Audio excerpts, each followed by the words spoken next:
আসসালামু আলাইকুম রহমতুল্লাহ। আজকে আমরা শিখব 9.1-এর 4 নম্বর অঙ্কটা। 4 নম্বর অঙ্কে কি বলা আছে যে এ বি সি সমকোণী ত্রিভুজের কোণ সি সমান সমান কোণ সি কি সমকোণ। এ বি সমান সমান 13 সেন্টিমিটার, বিসি সমান সমান 12 সেন্টিমিটার এবং কোণ এ বি সি সমান সমান থিটা হলে সাইন থিটা, কস থিটা এবং টেন থিটার মান বের করতে হবে। আচ্ছা, এখানে কি বলছে এ বি সি একটা সমকোণী ত্রিভুজ, তাহলে আমি চোখ বুজে আগে কি করব, একটা সমকোণী ত্রিভুজ আঁকাই। এই যে সমকোণী ত্রিভুজ, সমকোণী ত্রিভুজ মানে কি একটা কোণ 90 ডিগ্রি, তাহলে এই কোণটা কত ডিগ্রি হচ্ছে 90 ডিগ্রি।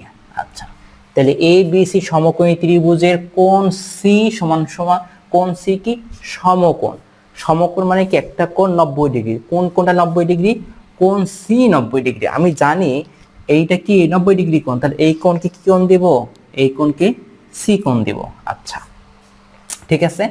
দেওয়ার পর কি বলতেছে এ বি সমান সমান 13 সেন্টিমিটার এবং বিসি সমান সমান 12। এই যে এ বি সমান সমান 13 আমি কোথায় দিব সেটা হলো কথা।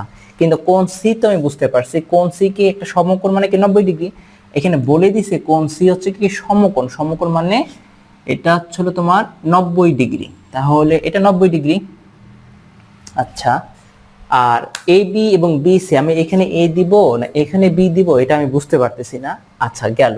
তারপরে বলতেছে কি এখানে কোণ এ বি সি সমান সমান থিটা, এই কোণ বি সমান সমান কি কোণ বি এর মান হচ্ছিল থিটা কোণ। এখন তুমি কোণ বি কোথায় দিবা? এখানেও দিতে পারো, এখানেও দিতে পারো। সাধারণত আমরা কোথায় দেব? আমরা সাধারণত দিব এইখানে। তাহলে এই কোণ এটা দিলাম বি আর এটা দিলাম এ, তাহলে এ বি সি, ঠিক আছে, সমকোণী ত্রিভুজ। আচ্ছা, এখন আসো, তাহলে কি বলতেছে এখানে এ বি সমান সমান 13 সেন্টিমিটার। এ বি কোনটা? এ বি এইটা। এ বি সমান সমান 13 সেন্টিমিটার। আর বিসি, বিসি কি ভূমি, বিসি হচ্ছে হলো ভূমি 12 সেন্টিমিটার। তাহলে বি কোণটা কি কোণ? থিটা কোণ। তাহলে আমি এবার লিখতে পারি এই বি কোণটা হচ্ছে হলো থিটা কোণ। আচ্ছা, সমকোণী ত্রিভুজ। আচ্ছা, সমকোণী ত্রিভুজ হলে এইখানে আমি কি কি নির্ণয় করতে হবে? লম্ব, ভূমি, উচ্চতা। তাহলে আমি কি করতে পারি, এখানে আপাতত আমি ল দিলাম, ভূ দিলাম, তি দিলাম। তাই লম্ব হচ্ছে হলো এই কোন কোণের সাপেক্ষে?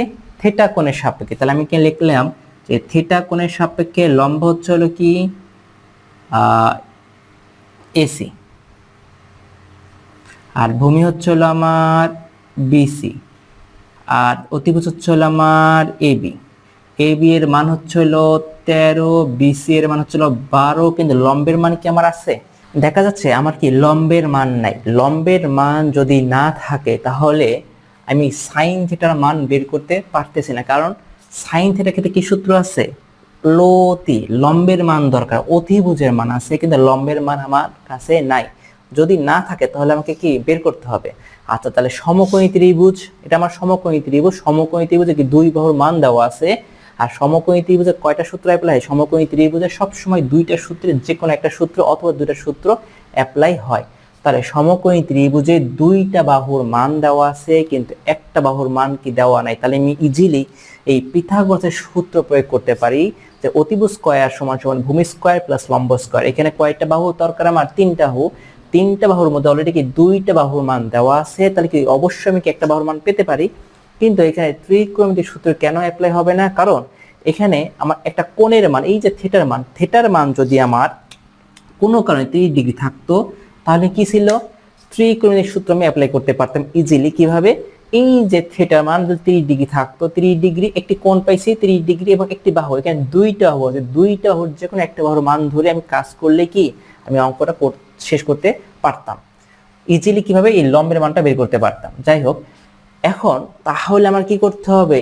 এই মানটা বের করতে হবে, লম্বের মান। লম্বের মান পাবো কি করে? তাহলে আমরা লিখতে পারি,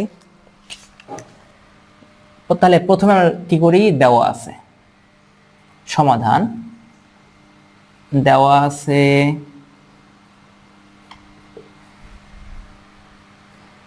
এ বি সি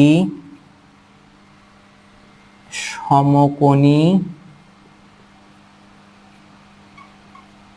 ত্রিভুজ এ, আচ্ছা কোণ এ বি, আচ্ছা এখানে যেহেতু সি কোণ, তাহলে কোণ এ সি বি সমান সমান 90 ডিগ্রি, অথবা তুমি এইভাবে লিখতে পারো কোণ সি সমান সমান 90 ডিগ্রি। তারপরে এ বি সমান সমান 13 সেন্টিমিটার, আর হচ্ছে কি বিসি সমান সমান 12 সেন্টিমিটার। তাহলে কিসের মান বের করতে হবে? আবার এসি এর মান। তাহলে আমি লিখতে পারি যে আমরা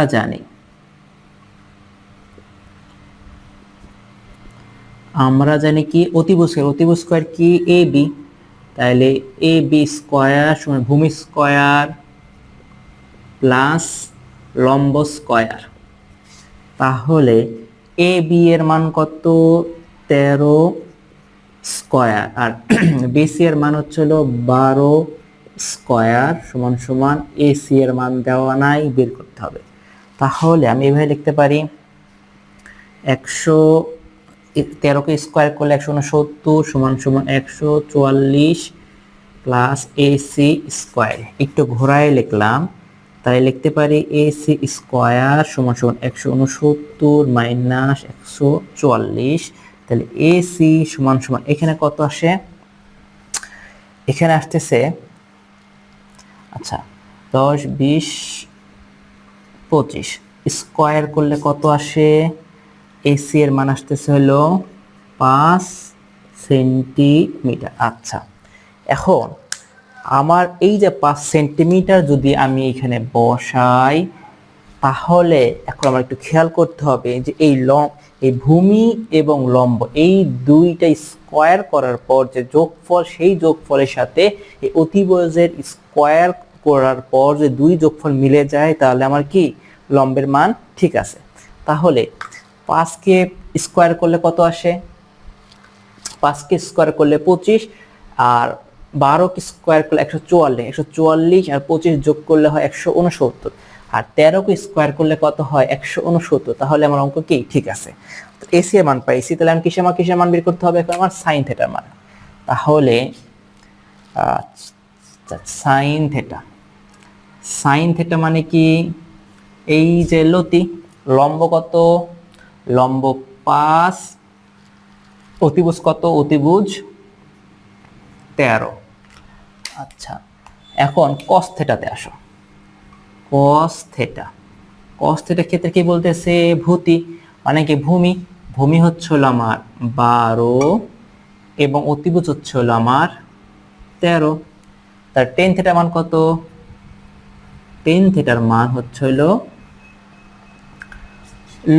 লম্ব বাই ভূমি, লম্ব হচ্ছে 5, ভূমি হচ্ছিল 12। আচ্ছা তাহলে আমার কয়টা মান হলো? 3টা মান। তাহলে আমার প্রশ্ন অনুযায়ী কি সমাধান কমপ্লিট, সাইন কস টেন। এখন তুমি যদি মনে করো যে না আমি ইচ্ছা করলে সেক থিটা মান বের করতে চাই, করতে পারো। ইচ্ছা করলে কোসেক থিটা মান আছে, কোসেক থিটা মানও বের করতে পারো। কারণ কেন?